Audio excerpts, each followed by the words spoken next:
Welcome, ladies and gentlemen, to our edition number 8 of K-Talk, our monthly live show with all the exciting topics of the coming trade show K in Düsseldorf. Weeks before the show starts, we already bring together the experts and talk with them about plastics and what they are capable of. In today's edition, we will be rethinking plastics packaging, and my guests are true experts in this sector. And here they are.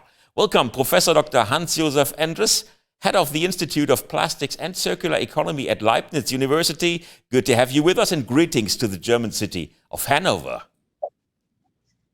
Thank you. Next is Guido Marschall, Executive Director at Flexible Packaging Europe, the industry association of flexible packaging manufacturers. Good to have you with us, and thanks for joining, Guido. Thank you, Guido. And last but not least, Dr. Ivan Ong, Vice President Research and Development at Microban International. Thanks for joining, and a warm welcome to Charlotte, North Carolina, USA. Thank you. Before we start with our discussion, I'd like to invite you, dear viewers, to participate and send your questions and remarks to us here in the studio, or type them into the chat box right beside the video. I will pass them on to my guests, and we will try to answer them during the show. So don't hesitate. The more you participate, the better we know what you are interested in. Okay, let's start. My first question goes to you, Hans-Josef. What kind of packagings are made of plastics nowadays? Oh, we have a large variety of different packages, such as film, foil, bags, trays, bottles. And for this application, plastics will become even more important than ever in the future due to their flexible processing and utilization properties, such as barrier properties or transparency. Guido, your association is representing the manufacturers of packaging, of flexible packaging, but not only the ones who are dealing with plastics, with polymers, but also those who are producing aluminum foils or even paper. So if you have to compare them, which of them is your favorite one? Truly flexible packaging is my favorite one. And even though some parts or some products are primarily packed with aluminium foil or in paper, often plastic plays a role even with the other materials. And in many cases, it's also a combination of the various materials to really benefit from the cumulative properties of the materials. But you can say there is a very, very little share of flexible packaging where plastics is not a part of. So usually plastic or polymers are always at least a minor functional component.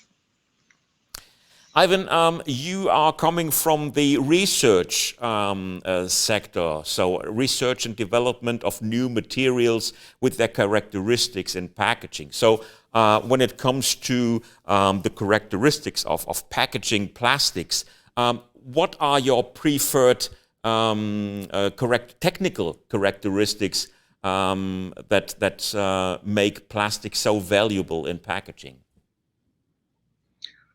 I would say the tremendous versatility of polymers and their properties. It's just nothing, really comes close to it for, the variety of packaging needs, from food to manufactured goods and so on and so forth. This is a really exciting time for packaging. I think there's tremendous room for innovation as we create smarter packaging with desired properties to kind of serve our needs. Okay, talking about smart packaging, in the past we saw quite a lot of innovation in the field of flexible packaging, and especially those isolating characteristics of polymer packaging materials made them so valuable, for example, for the food industry. Hans-Josef, but those characteristics make it also a little bit difficult to recycle them, right? So the industry is now trying to find a way to properly handle those materials for recycling or reuse purposes, right? Yes, you're right. Plastics offer unique properties when it comes to packages, and often the product by itself or the content has a global warming potential that is much higher than that of the package itself. So that's one side, but the other side is that the increasing or the success story of plastics is connected with an increasing ecological impact of these materials. So you are exactly right. We have to find solutions how to handle it, and one of these solutions for the future, because the future is impossible without plastics, is the circular economy. And here the industry is at an initial point, let me say. The plastic industry has done a very successful job in the last 60 years or something like that to develop amazing material. And now they have to find also a solution to improve the circular economy. But I'm sure that the industry will also be able to manage this, but that must we keep in mind really, that we are here an initial point and that we have to develop these things and to improve the technologies and the logistic and all the things that are connected with the circular economy. So we have to improve the recycling at the end, but we are on the right way.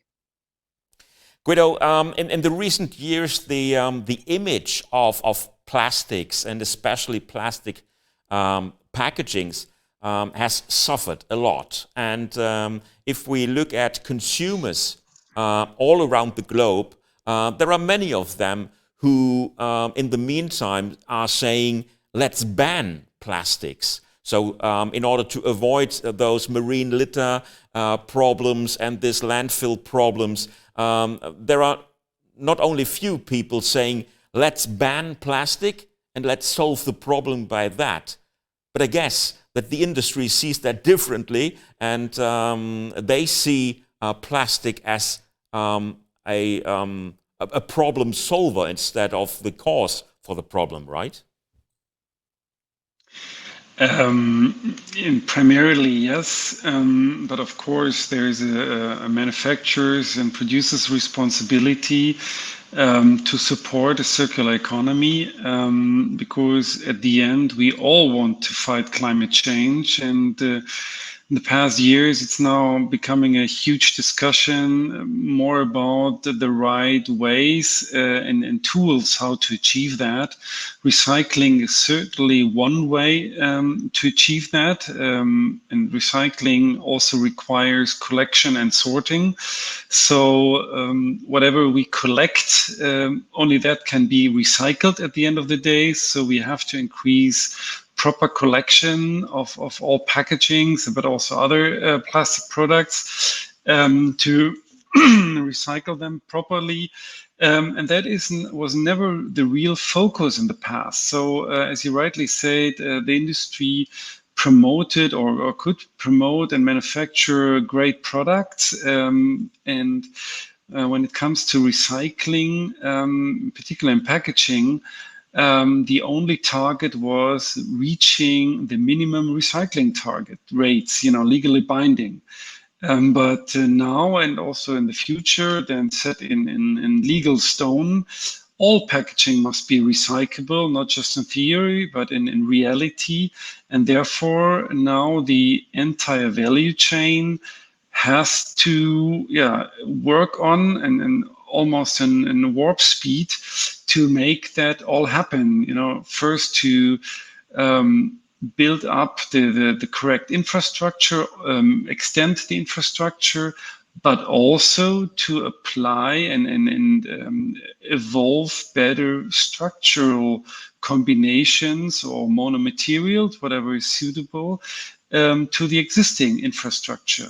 So the goal is to keep all the properties or the functions like protection, easy opening, etc., but also to make it circular at the end of the day, to keep the materials really in the loop. Okay, as I can see, the audience is quite excited about our little discussion, and they are participating heavily already in our live chat. So I will take the opportunity and bringing the audience, and maybe we can try jointly to answer those questions from the audience. The first one says, "Hello from Portugal."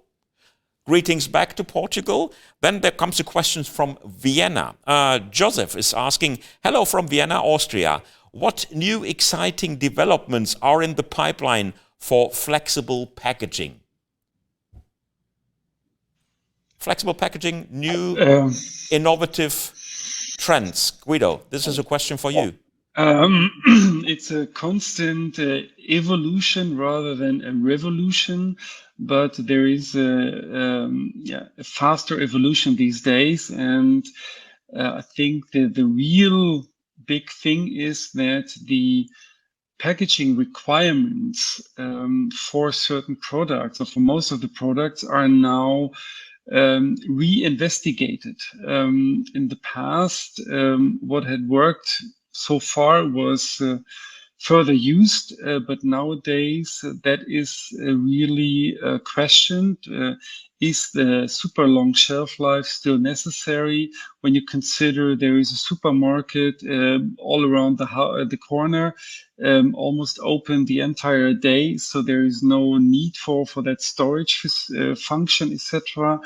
I think that is there's much more focus on re-evaluating which type of packaging material is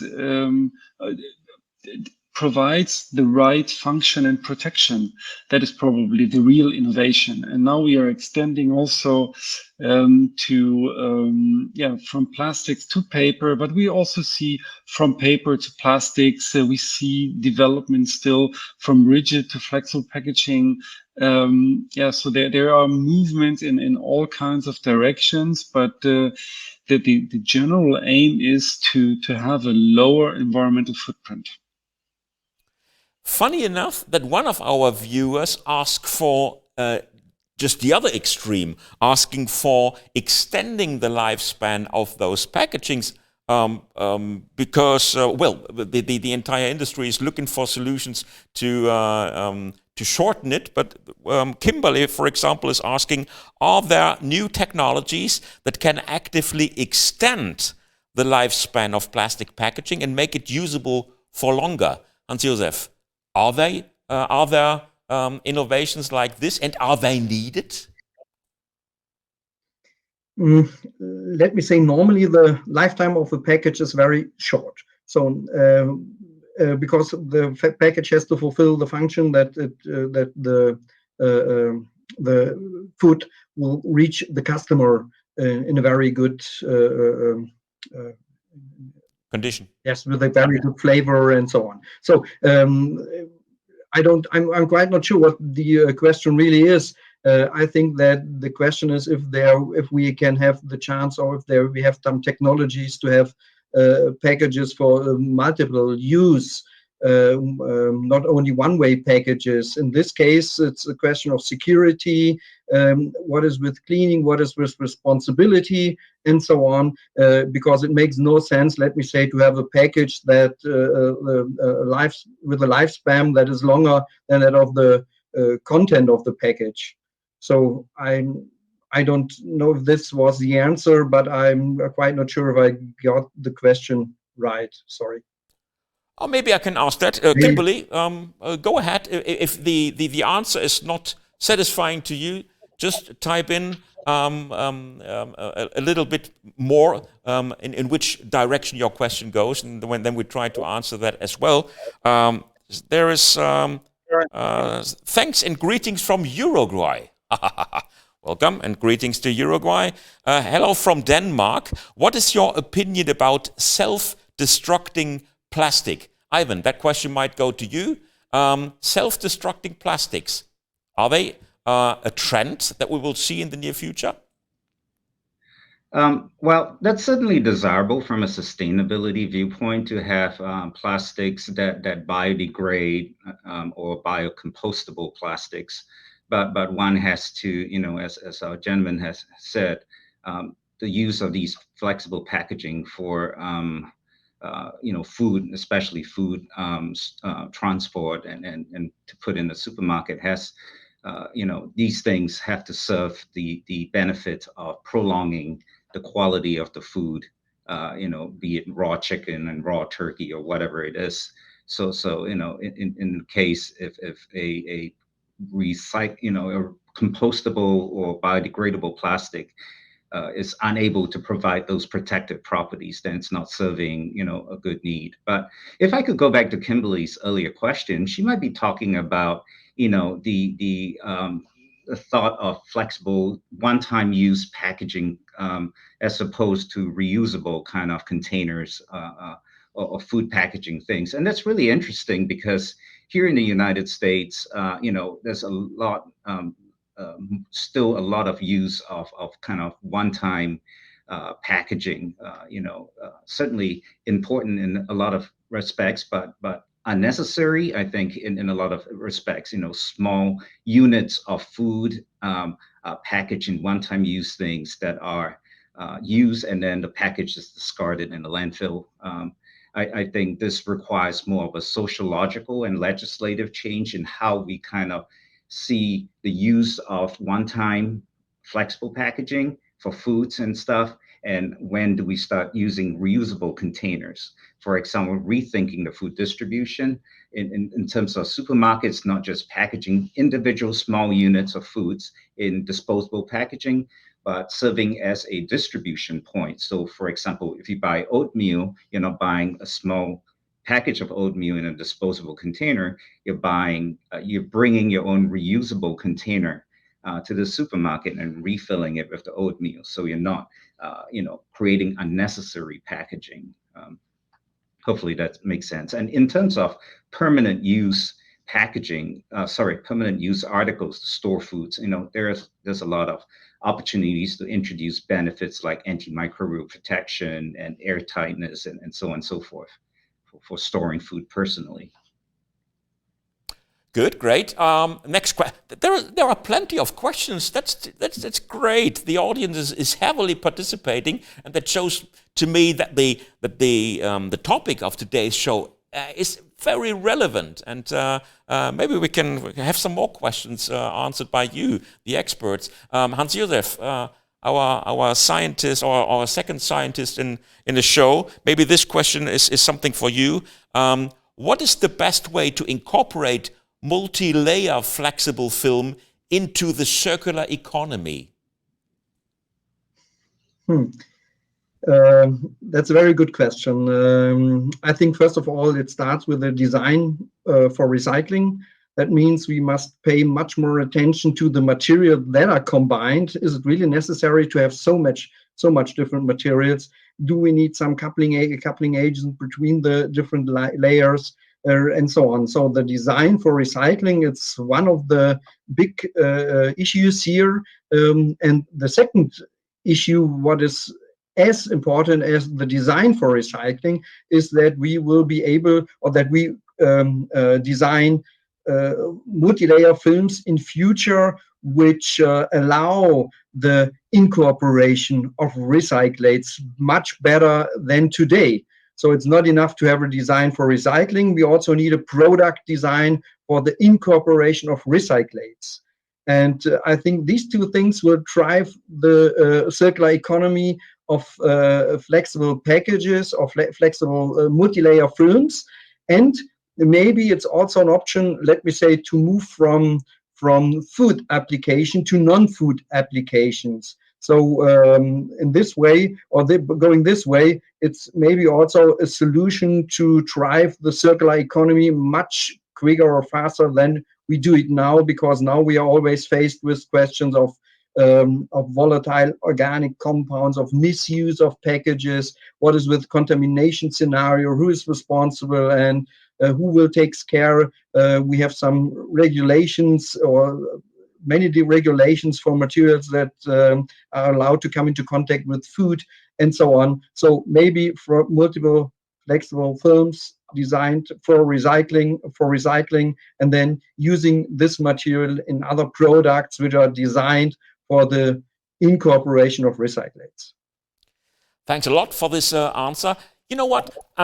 I had the chance to talk to quite a big number of exhibitors of the coming K show, and I have the impression that this year, 2022, things are completely different compared to other K shows in the past, because I've met not a single exhibitor who is not focusing on climate protection topics, on circular economy topics, and the environmental impact of plastic. So I have the impression that the coming K show will be a perfect proof that the industry is not avoiding the topic, but looking for solutions. That makes it so exciting to go to Düsseldorf and have a look. And even if you are, for example, in the audience, if you're criticizing the industry for their past behavior, go there. Go to Düsseldorf, have a look, talk to them.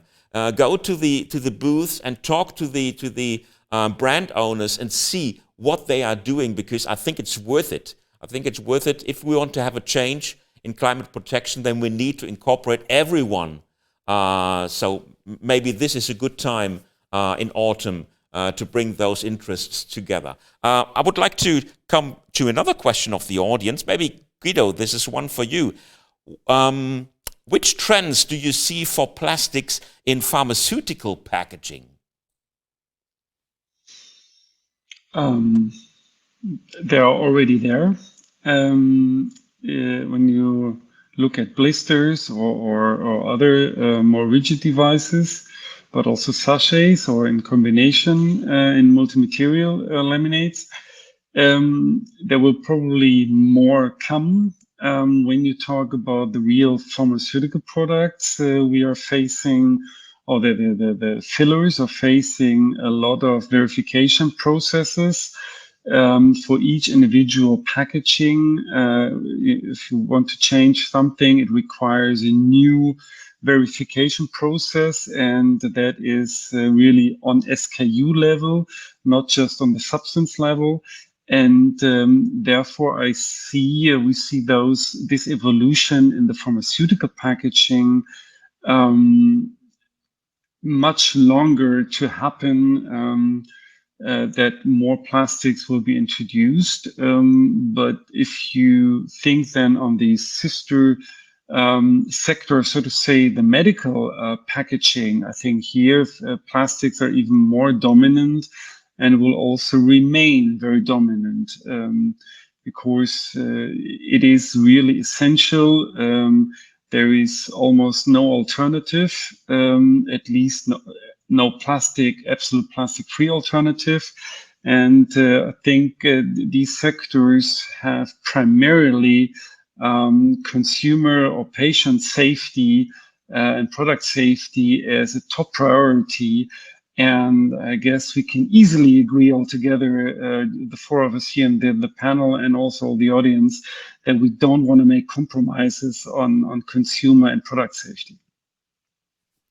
You know what? Kimberly is back.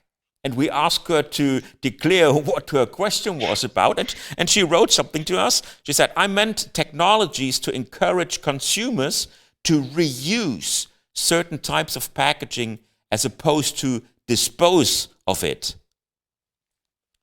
So I think that, Hans-Josef, that was what you expected, right? Yes. Okay. So, but this is, from my point, it's not a technical question. It's more a question of education, of awareness. Of course, we have to develop the packages in a way that they can use for more than one time.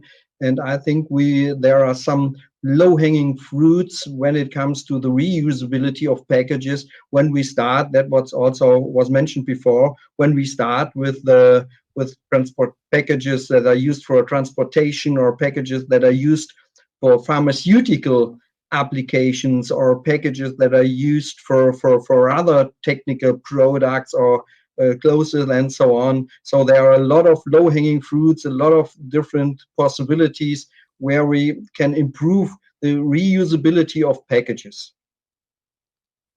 Ivan, the next one seems to be something for you. Michelle is writing, greetings from South Africa. How do we reconcile enhanced functionality, usually with multi-material plastics, with the trend towards mono-material solutions which enable better recycling and circularity? I think that's a good question. Yeah, sure. So I think this was briefly touched on in the discussion. I think the multi-layer, is, I'm sorry, is it multifunctionality or multi-layered plastics was the question? Multi-material plastics. Multi-material. So it's kind of films that are composed of more than one monolithic polymer. These are typically designed to suit the technical needs of the polymer film in terms of forming a barrier against gaseous permeation or moisture management and so on and so forth. So, these things are put in not superfluously, but they are put in to serve a technical function in terms of the preservation of food and stuff. So I think that, of course, imposes some challenge for recycling. As Professor Hans-Josef said, certainly incorporating recycled material or having barrier films with multi-layers that can incorporate recycled materials is highly beneficial for the circular economy. Okay, the next one is about PVC. Maybe Hans-Josef, this is something for you. Fernando is writing, PVC is extensive used in pharma, but with posterior environmental issues if not well treated. Is there any movement in this industry to another material to substitute PVC? Oh, I think we lost streaming with Professor Endres. So maybe I can pass this question on to you, Guido. There are, as I said, barriers in verification and approval processes, and there are applications where PVC is replaced, but those are now more on the consumer side. So we are talking about blister packaging. So for consumer goods, this is possible and also happening.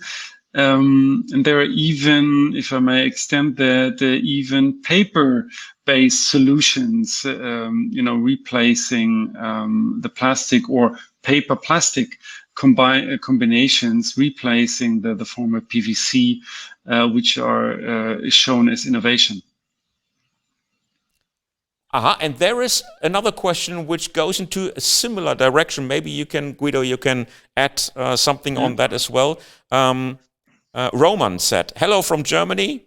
Are compound materials like coated cardboard sustainable in comparison to their plastic-only counterpart?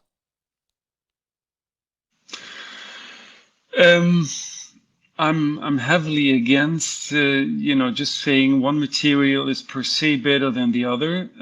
It always needs, scientific or life cycle assessment to see the real environmental impact. Because if you compare 1 kilogram to another kilogram, you are comparing apple with pears.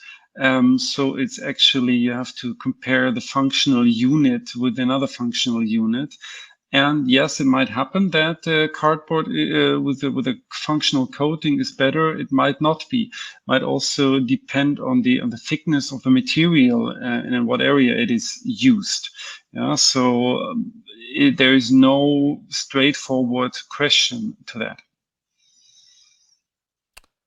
Okay, there is that is so astonishing how many people are participating in our chat. Seems to be interesting to everyone. I like that a lot. Keep on writing, because that is very funny to have you all involved in this discussion. Petros, I think from Greece, asked the question, does the type of lamination, solvent-based, solvent-less, or thermal lamination, play a role to the recyclability of the packaging? Hans-Josef? Sorry, we lost completely the electricity here at the university. So I'm back again, but I just came back a few seconds. So I just got the last words of your question. Please repeat. Okay, no problem. I will repeat it. Does the type We have of no electricity in lamination, Germany. does the type of lamination, solvent-based, solvent-less, or thermal lamination, play a role to the recyclability of the packaging? Yes, of course. First of all, we the properties of the material are responsible for the recycling strategy, and if we have different materials, then the materials offer different recycling strategies, and then it's also the question of the amount of the coating that is combined with the virgin material, with the basic material. And in this case, we talk about design for recycling strategies, and you are exactly right. It depends from the recycling strategy what is the best way to coat the materials. Okay, but there is no comes answer from our friends in Africa. Greetings from Kenya. Is there any alternative of plastic for pillow packaging and bunch wrap in confectionery at same price point? Who of you wants to reply to that? Guido, it's your turn. If I might, yeah, the pillow packaging, I assume that is the packaging meant not to pack pillows, because there I see there must be a vacuum to have it volume-wise efficient packed and reduce the size. But the pillow packaging, what is called here, I probably see that in like for e-commerce to fill empty space in a given card box.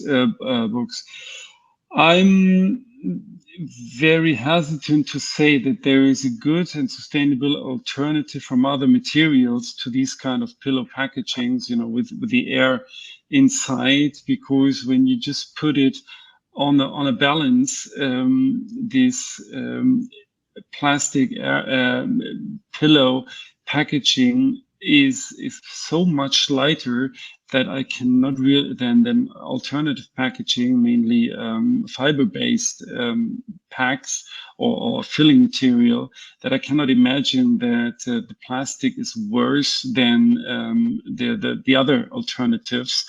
These days, it seems in marketing of certain brand owners much more important to say we are plastic free rather than we are green and sustainable. Yeah, that is kind of then coming into the mind of the consumers. But today the marketing claim is, yeah, we are free from plastic.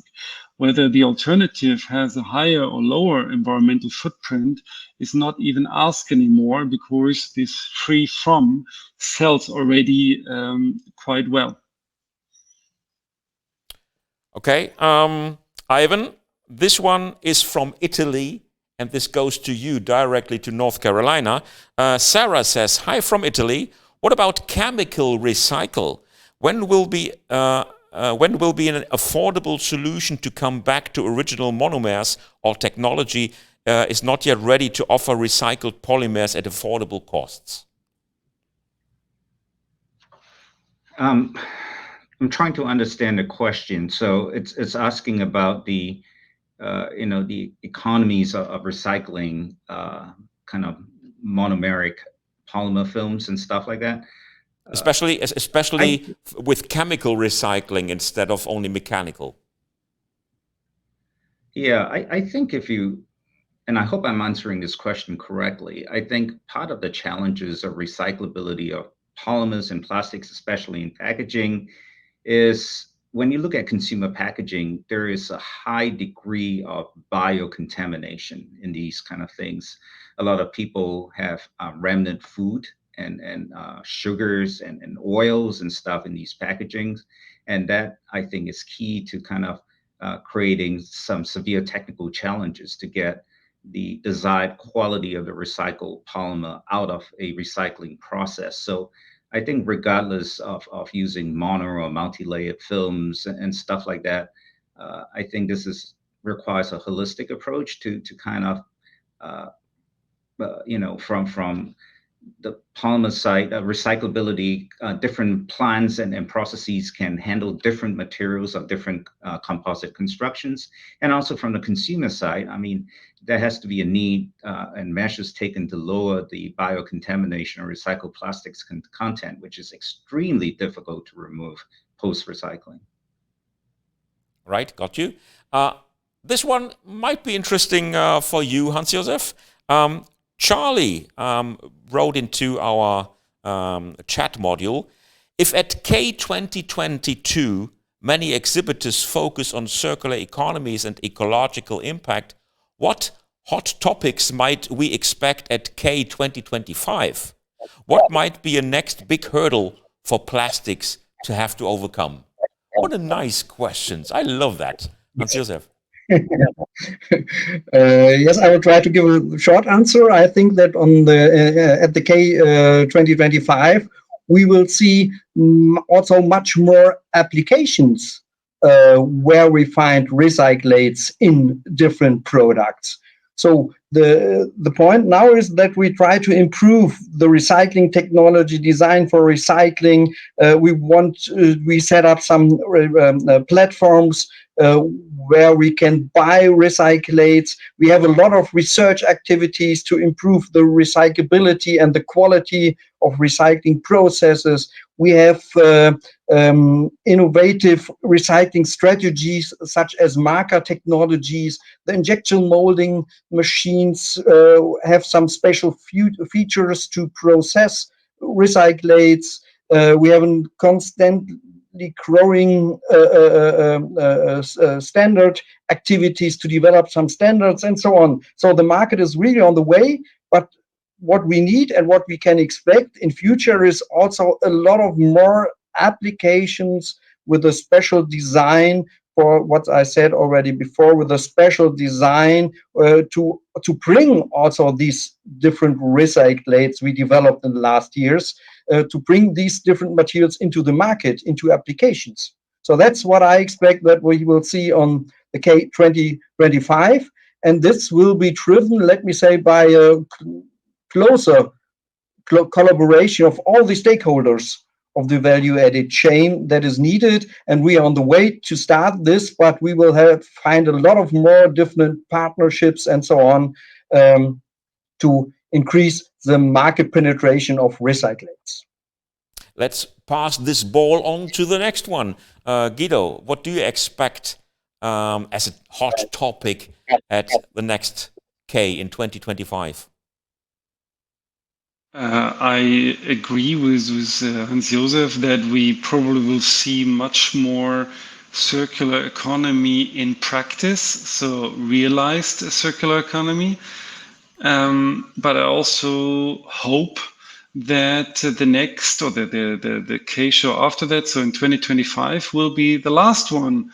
We are really discussing these issues, and hopefully for the show after that, it is just standard and common practice to live and go in a circular economy. Yeah, so I really hope that in a couple of years we are not talking about these issues anymore, because all the efforts we have done or we are doing now will then pay off, and we just live it. And also that plastics will not be seen as an issue anymore, but maybe then we can again focus on what plastics do, because supporting and solving problems.